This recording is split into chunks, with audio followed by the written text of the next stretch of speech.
Hey, it's me, Ivan Hunt, the host of the talk radio show, Keep It Moving. Today, I have a super guest. I have no idea how excited I am about having my guest on the show today. Her name is Stacy Rose. I've known Stacy for a long time.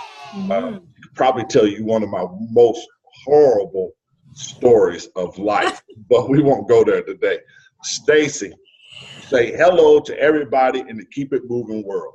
Oh, hi guys. I am so thrilled to be here. And Ivan, it is just a pleasure to see this evolution and see what you're doing. And I'm excited to just be along on the journey with you. Yeah, well, the evolution part is really real. Like when we first met, I had just moved to Miami. Yeah. I didn't know anybody. I was posing as a bookkeeper. The key word there was pose. but that's not the subject of today's conversation. Right. But again, I've been down here for about 18 years, so we've kind of known each other for probably about 17 years or so. Yeah, a long and time. When I first met you, you were a consultant. Mm-hmm. Now, tell me a little bit about your background, because you have a very, very diverse set of skills. Yeah, so I grew up in Kingston, Jamaica. So I have Jamaican parents. Right. So Jamaican, like many other Caribbean parents, they're very strict when it comes to the educational aspect of life. You know, you had to go to school and you had to go to college and get a good career, a real career. So even though I have been interested in the arts for a very long time, you know, my parents weren't hearing about that. I could minor in it if I wanted to. I could do my little plays or whatever, but I got a business degree, international business and marketing, and I minored in theater.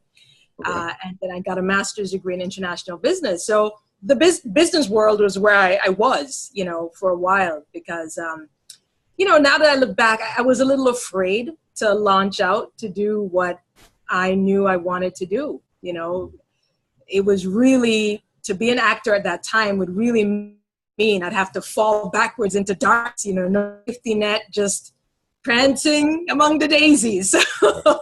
So I was in the business world, which is where we met. I was consulting at the time. Yeah. Yeah. And I like the fact that you said that, you know, the expectation of you, right, was for you to go get a degree, get a career, which I think a lot of, I don't want to even say minorities, I just think people in general, right. That's kind of the stigma or the expectation placed upon them. Mm-hmm. And you said it took a lot of courage. Yeah. You know, how did you finally get to that space to where you said, you know what, I'm going for it, I'm all in?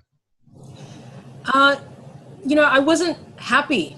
I wasn't happy in corporate America. I just wasn't. And the older I got, the more I realized it's my life. You know, at the end of it all, I have to be able to look myself in the eye, look in the mirror and be happy with my days. I had to be happy with my life.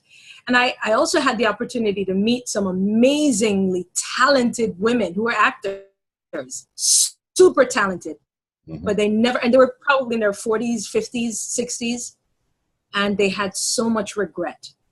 Wow. They had regret for days, and their stories were filled with regret. And I said to myself, you know what? I don't want to be 50 with regret. I don't want to be 65 with regret. I don't want to be 42 with regret, you know? So I decided I'm just going to take a shot, you know? And if I fail, then at least I tried. I don't want to say woulda, shoulda. I don't want the woulda, shoulda, coulda thing. Right. So I wanted to take a chance and see if it would work out, you know? So I did. Yeah, obviously. And I'll touch on that in a few minutes. And the irony of it is, too, you know, even when I moved down here, you know, I grew up under that same, you know, expectation. You know, you go to school, you get a degree, you get a career. Even after my little stint when we first met, you know, I was ridden with such guilt that it actually hindered my career for years until I learned how to move past it. But then I, too, got to the same spot in corporate where it's like, you know what, I hate this. I can't do this anymore. What were some of the steps that you took to create an exit strategy? You know, so I'd always been acting. Okay. So that's a good thing. I didn't I never stopped. So even while I was doing the corporate, I was in a corporate rat race and all of that, I was still acting on the side. I would call it my night job. Right. So I was doing plays, and I had a decent career in place. So I had my tools, I had my headshots, my resumes, I was building a reel, I had an agent, I had a manager, that type of thing. So I'd been building that all along because I knew sometime along the way I was going to have to make a decision. I was going to get to that fork in the road. So I think it's important to have that plan, that plan B or that plan A, whichever one it is, right, working in the background. So when the time came, I just kind of veered off into that direction. It took a while to really let go of corporate America. And I even still do, because I also do radio. And on the radio side, there's a business element to it as well. Mm-hmm. So I still haven't really let it go 100%, but my full-time career is that of an actor at this point. Good for you. Good for you. And it even sounds like more is your business tools is more so in a supporting role. Yes. Lack of better no. Sorry to pun the analogy right there, but more of a supporting role versus the lead character in your life. So that's cool. Absolutely. Yeah. I'm happy that my parents insisted that I get a real degree. That they insisted. You can't even say job, can you? Yeah, I'm glad that they made sure that I went to college and got a degree, etc. Because you're right, those skills and those tools do play a big supporting role in my life now. Because even now that I've evolved to producing, there's a huge business element to that. So I'm glad that I know accounting, and I'm glad that I know marketing. I'm glad, I have some idea about contracts, et cetera, because I can use that instead of having to pay somebody else, right? What was your biggest hurdle? And I hear a lot of these stories, and I look at, the Emmys, the Golden Globes, and there's always this big deal when I don't like the term African American. So I like saying American Afro. Or American African, right? I'm American first, right? So that's my hint on that. Yeah. But it's always such a big deal when the minority wins. Mm-hmm. What challenges did you face, or did you face any, regarding you being a woman, regarding you being a Black woman? Mm-hmm. What? So one of the major, I'd say, challenge, for lack of a better word, that I faced was, I think, with my hair. Really? Yeah, at that, it has changed now tremendously. But a few years ago, I had twisted hair, so it looked a little bit like locks. Right. I was pigeonholed into certain categories. I could only play, or I would only get offered the role of the welfare mom, or the nurse, or single mom, or things like that. And then I said to myself, you know what, I'm going to change my hair. So I started wearing a weave. I became unbelievable. Long straight weave. And immediately my auditions changed. Now I was the leading lady. I was the best friend. I was the surgeon. And I thought to myself, oh my goodness, can you imagine all these years I'd been pushed in a certain direction because of my hair. I was being judged because of my hair. I wonder what other limitations have been placed on me because of who I am. So for me, I try not to think too much about it. I just keep my head down and I keep working, because if it's mine, my grandmother would always say, if it's yours, it's going to be yours. Yeah. So I just, regardless of what was going on, if I needed to change, I tried to adapt, tried to fit into the space, do the best that I could. And I know eventually, if it's mine, it's going to be mine. It may take a little while, but it's going to be mine. Yeah. So, yeah. So that was one of the major obstacles that I did see, but I overcame it. And I don't know if it still hinders me because my hair is now curly, but I now know that I have to have different hairstyles. I have to have I have to have the weave, and I have to have the curly hair, and I have a natural look as well, because we're different people. for Black women. Unfortunately, me like this is not the same as me with a long weave, unfortunately. Wow. Yeah. But you know, the fact that you are bringing, you know, making it known that that was actually one of the things that you were being judged with, and now that you're in producing, you know, now you can change that. Yeah. I mean, that's powerful in and of itself. Yeah. Yeah. I can do non-conventional casting. You know, it's not often, you know, and I was really thankful for my role on Ballers as I was a neurologist. Right. With curly hair, you know, it challenged the face of that character, right? Because we generally don't see Black women looking like that in those roles. You normally see a longer, straight hair, more, you know, finely coiffed type of woman. And this is what you saw, which is great. I loved it. So right. Now I really, in casting, I try to put different faces to, you know, the different roles that the world will see, especially when they experience women of color, right? So and you know, congratulations on your role on Ballers too. Well, thank you very much. Yeah, I didn't know you were on there until I just happened to glance at it one time, because I never watched it. And oh yeah. Yeah, I just never watched it, and I just happened to tune in one day, and I was like, oh, I know her. Yeah. But I like the fact. But what I liked about knowing you in the role was you being a doctor, and maybe because I know you outside of, you know, the entertainment industry, would not be far-fetched. Right. I mean, it is truly within your realm of possibility. Right. Yes. Absolutely. And we know that as people of color, but unfortunately, not everybody knows that, right? And yeah, not everybody knows that. And, you know, it's so funny. I would go to different places and women would come up to me with tears in their eyes and crying because they're so happy that their children can see a Black woman that looks like me in this type of role. It gives them something to aspire toward. And I never really thought that from that aspect, but I was grateful. I was grateful for the opportunity to touch people that way. And I think another thing that's really powerful about that role too was the fact that you were able to place certain demands and hold that character who's this big guy, right? This complete alpha male, and hold him accountable for his actions. Right. And that was a lot of fun. Yeah, I bet so. Besides fading inside, you know, on the outside, quite composed. but you know, that dynamic, right? That here you are, you know, you have this Black woman who's a doctor with the big machismo football player, who just quivers every time he has to walk through the door to see his doctor. Right. Yeah. You know, that's a powerful message. Yes. Absolutely. So good for you.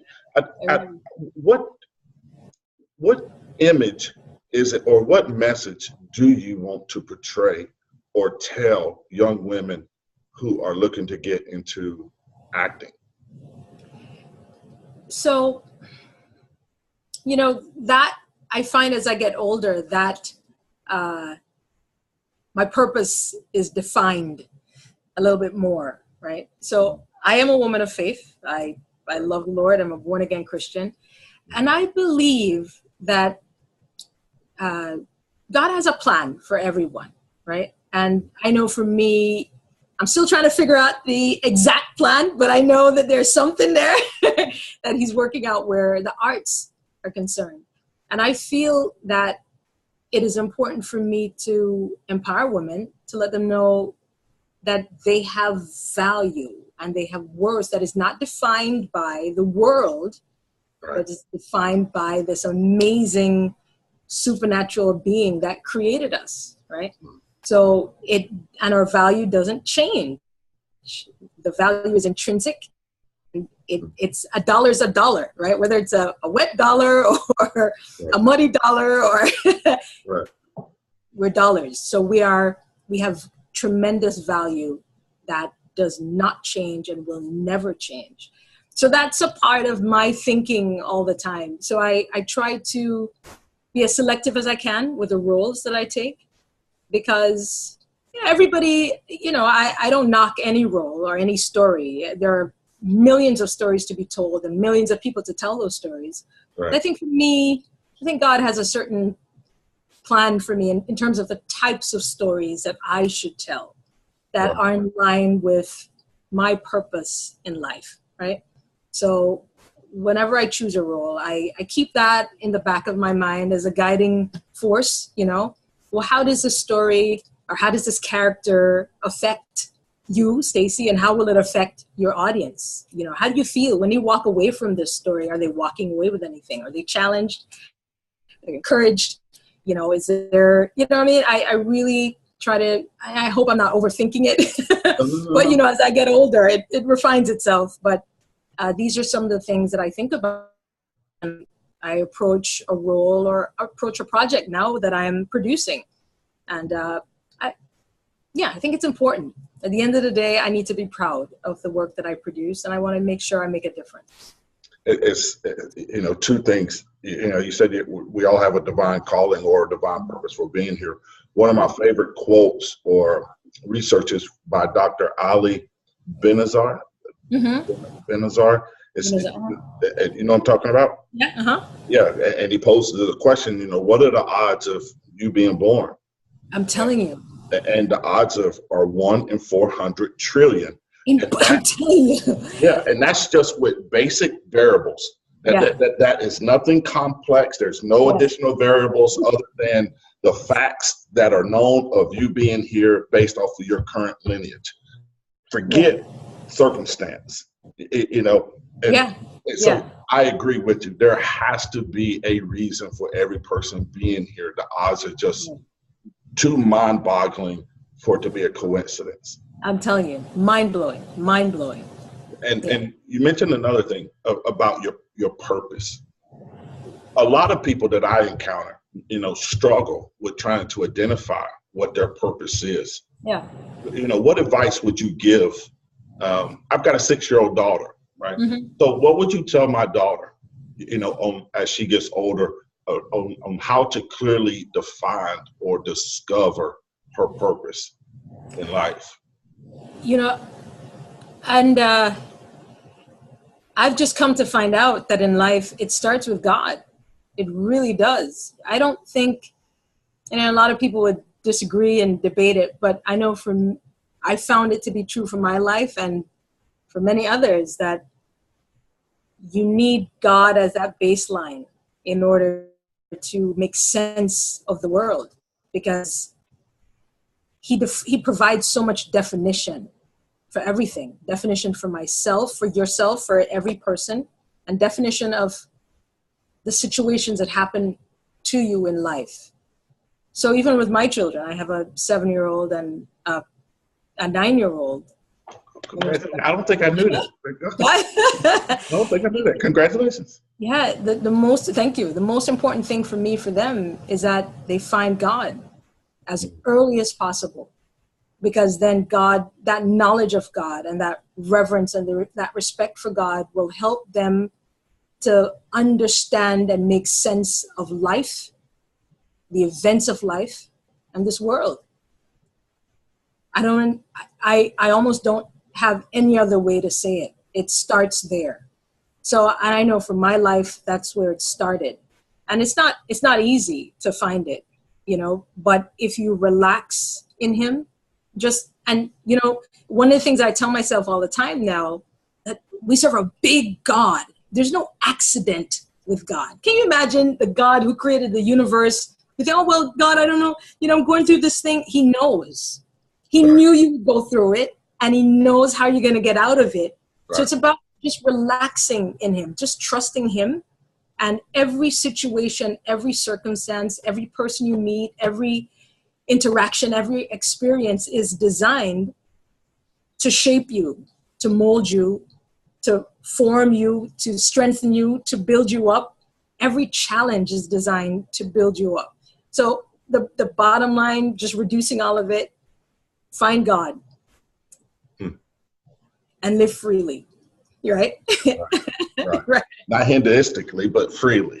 Yeah, of course. Live freely, you know, and once you find God, you understand what your boundaries are, how high, how low, how wide, but it starts with finding him.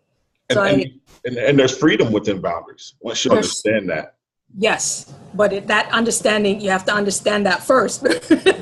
You know, so that's my encouragement. Find God. You have to find God to make sense of this world. And I can, not that you need the validation, but knowing you and knowing, you know, we even went to church together. So I've seen, you know, I know you practice what you preach. I know you live by faith, and you truly believe and do everything that you just said. I can attest to that. I try. I can attest to that. That we're almost closing up, but I want to ask a question. Which do you prefer now at this stage of your life, acting or producing? I'm still acting. Yeah, I still love, you know, telling stories. I'm a storyteller at heart, and just the ability to create a character and get lost in it. I think that creates wonder and excitement in my heart every single time. I still love producing, but acting, I love it, hands down. Now, do you ever have a hard time separating yourself from a character? No. Again, and it comes back to really knowing who you are, you know, and I had to learn that, you know, you have to find out. I had to find out who Stacy was, right? Who is Stacy? What is Stacy all about? What is she like? What doesn't she like? You know, I had to really find my base point, and then everything else is built from there. So when I'm doing a character, I know where I am, where I start, and where I stop, and where the character starts and where the character stops. So thankfully, I haven't had a situation where I can't turn that off and return to my life. And I think there are actors that have difficulty with that, because I think they haven't found the baseline. They haven't found in truth who they are, where they stop, where they start. Mm-hmm. So that sometimes that gets a little muddled with the characters that we decide to play. So thankfully, I haven't yet had a problem with that. Good. You know, and I like the fact that you use the word truth, because I think, you know, one of my themes, and I don't have New Year's resolutions, I create themes. And the theme for this year is to speak and live my truth. Right. And what it's done for me at this point, you know, it's only just entering into the second quarter, you know, I've become more liberated, I think. I no longer am as apologetic. Yes. I choose to remove somebody from my life. Yes. Because of their negativity and their negative energy. Yeah, I totally understand that. I have been in that phase as well. There was a time when I was afraid to do that. Right. I was more interested in people's approval, you know, and making sure that I was fitting in and doing what was expected of me. As I get older, you know, I realize I'm a grown woman. I have to make decisions for myself about everything. I need to be happy. And if it means that you need to be removed, or this situation or circumstance need to be modified or removed or adjusted, then that's what needs to happen, right? Yeah. Yeah. And live free from there. Live free, live my truth. Stacy, I told you we wouldn't be on here long, and me personally, if I had the time, I would go for hours. And you know, that's one of the things I really, really, truly love about what I'm doing now with my life, and even doing this show, is that I've had the opportunity to really get to know people who have had a positive impact in my life.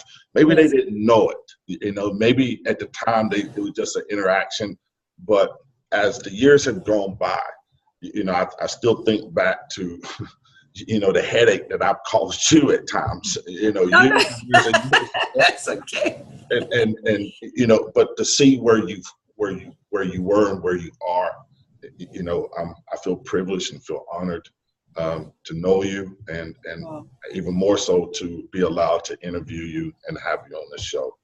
Wow. Well, thank you so much. It has been a pleasure. And as I said, I'm just stoked to see you and to see your development and your growth, and, you know, as you do your thing and as you find your way. And, you know, one of the things I also want people to remember is that, you know, we're going to find it. We're going to find it eventually. Just relax and go through the process. You're going to make mistakes. You're going to fall down. You're going to, you know, mess up, and that's okay. Life is designed to be that way. You know, it's like you go to the gym and you have to lift weights. It's hard. It's not necessarily pleasant, but at the end of the day, you have muscles and you're ripped and all that, but that comes from the resistance, that comes from the hard work, that comes from the struggle. And it's the same in life. We have to go through these struggles and go through these mishaps, and we fall and we whatever, but at the end of it, we're better for it. We're stronger for it. So kudos to you, and, you know, keep doing your thing. And I will.